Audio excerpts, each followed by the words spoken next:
Imagine, just for a second, sitting down, opening a laptop, and staring at a perfectly clean, brightly lit screen. It's totally quiet in the room. You open the search bar and you type in just one single word: Python. For so many of us, that word doesn't exactly spark joy or excitement. Honestly, it sits there looking like a massive locked gate. Well, welcome to today's Explainer. Today we're diving into a truly game-changing book by Ravindra Kumar Nayak, and it's called Python Without Fear: The First Principles Beginning for Non-Technical Learners. And listen, we're not unpacking this like some dry technical manual. We're treating this as a journey to completely reboot your emotional relationship with technology. So it really brings up a massive question. Why do millions of incredibly smart, capable people absolutely fear coding? Why does just hearing the phrase learning Python make our heart rate spike?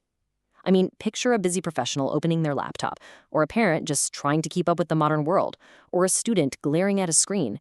They're all silently asking that exact same question. Can I actually learn this, or am I just, not wired for it? We look at code and we kind of assume that our confusion means we just aren't smart enough. And the book hits the nail right on the head here. It points out that a blank file can feel like a test before anything has even happened. It's so true, right? Because it's not actually the code itself we're terrified of at first. It's what the coding implies. We're terrified of making visible mistakes, of looking slow, or basically being outed as someone who just doesn't belong in the tech world. It's this heavy, invisible baggage that stops us dead in our tracks before we've even typed a single letter. But here's the massive paradigm shift.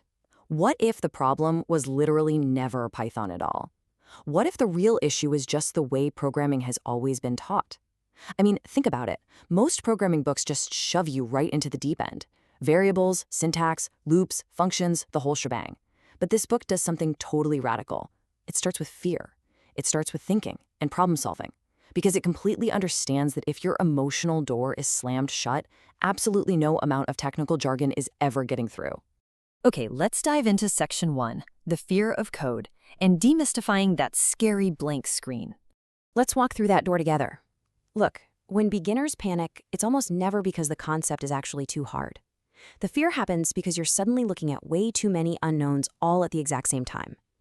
You see a line of code, and it's packed with weird words, bizarre symbols, hidden rules, and it expects a perfect result right away. Your brain looks at that giant pile of unknowns and just screams, "Nope, this is way too much. I'm just not a technical person." We carry this baggage that says getting an error means we've totally failed. But really, we just haven't learned how to separate all those puzzle pieces yet. Moving on to Section 2, the psychology of Python and how we start shifting the mindset. All right, let's fundamentally shift gears here and lower our heart rates a bit. What is a program anyway? Simply put, a program is an instruction. That's it. It's not theater. It's not a performance designed to show off to a machine how ridiculously clever you are. It's just organized thinking.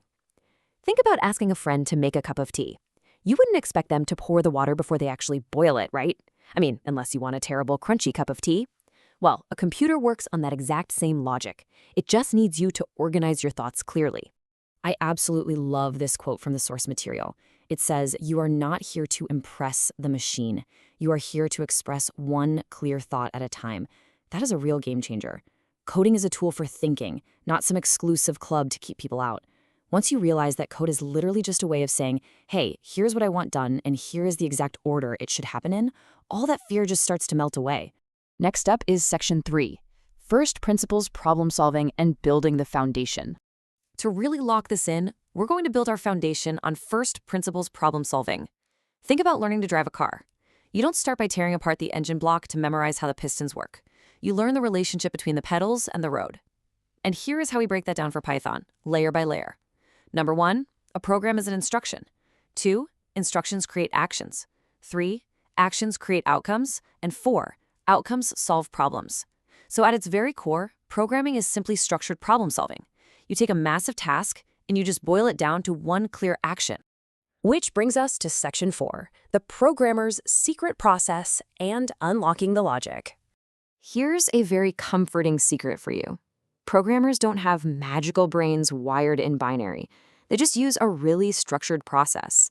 Let's look at the rhythm of how they work. Step 1, observe. Step 2, break it down. Step 3, sequence. Step 4, test. And Step 5, improve. Do you notice something absolutely incredible there? Typing furiously into a black screen like some 90s movie hacker is almost never the first step. The first step is always just observing the shape of the problem before your hands even go near the keyboard. And this connects right back to things you already do every single day. When you make that cup of tea, you're practicing sequence. When you're planning a weekend trip and you say, hey, if it rains, we'll go to the museum instead, you are practicing logic. When you set a monthly budget and track your remaining cash, you are literally using variables. You see, you already think like a programmer. You just haven't learned how to translate those thoughts into Python yet. Now, what happens when a problem feels way too big? We use something called chunking. Imagine you're standing in front of a giant, unscalable mountain. You don't just try to leap over the whole thing in one bound. You cut it down into human-sized stepping stones. You identify the big task, cut it along natural seams, build those smaller stones, and then you just solve one chunk at a time. This chunking method changes how you learn, and honestly, it changes life in general. A massive, terrifying problem suddenly becomes super manageable when you just divide it up honestly. An amazing way to create those chunks is by using what's called the given-wanted bridge framework. It's like a calm mental table you set up before you ever write a line of code. You just ask 3 simple questions. What facts are given to me? What result is wanted? And what steps create the bridge between them? That's it. Given, wanted, bridge. Suddenly, that huge, terrifying fog of confusion turns into a clear, walkable path. All right, let's head into Section 5. Errors are just clues, redefining mistakes. Okay, we finally have to face the final boss of coding fear, the dreaded error message. For most beginners, a big red error message popping up feels like failing a massive exam, but we literally have to rewire how we see this. Actually, an error is just a clue from the machine. It's a completely safe invitation to just keep the conversation going.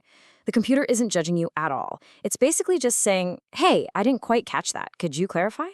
When you remove the shame from the equation, an error just becomes this incredibly helpful guide. The book captures this brilliantly. Confusion is not proof of weakness. It is information about where the next smaller step is needed. Let that sink in. A calm beginner who sees mistakes as totally natural learning checkpoints is always going to learn faster than someone who is just terrified and trying to memorize everything. You don't need to push harder through the panic. Actually, scratch that. You don't push harder at all. You just push smaller. So why does all of this actually matter to us? Well, because Python isn't just for software engineers at massive tech companies. It's genuinely for your daily life. It's for boosting personal productivity, automating boring tasks at work, organizing your crazy data, and just making better everyday decisions. There's no fake hype here. It's just a practical tool that gives you small, highly valuable pieces of your time and focus right back to you. So, take a deep breath and let this realization really hit home. You already think like a programmer. You've been doing it literally your entire life. Every single time you've planned out a driving route, organized a super messy room, or even just followed a recipe for dinner. You just never called it programming before. That logic is already hardwired inside you. Python is just the pen we use to write it down. If we've done our job right in this explainer today, that massive, scary wall of fear should be crumbling down right about now. You might be watching this and thinking, wow, maybe coding isn't this impossible mountain after all. Maybe the fear was just a big misunderstanding. Maybe I can actually learn this. And I'm here to tell you absolutely for sure that you can. So I'm going to leave you with one final super exciting thought. We know Python can follow our instructions and do actions for us, but if a program needs to use the exact same piece of information over and over again, how does Python actually remember what it means? How does it hold on to a value? Well, that is exactly where the true, mind-blowing power of programming begins. The gate is completely unlocked now, the fear is gone, so are you ready to start your journey today?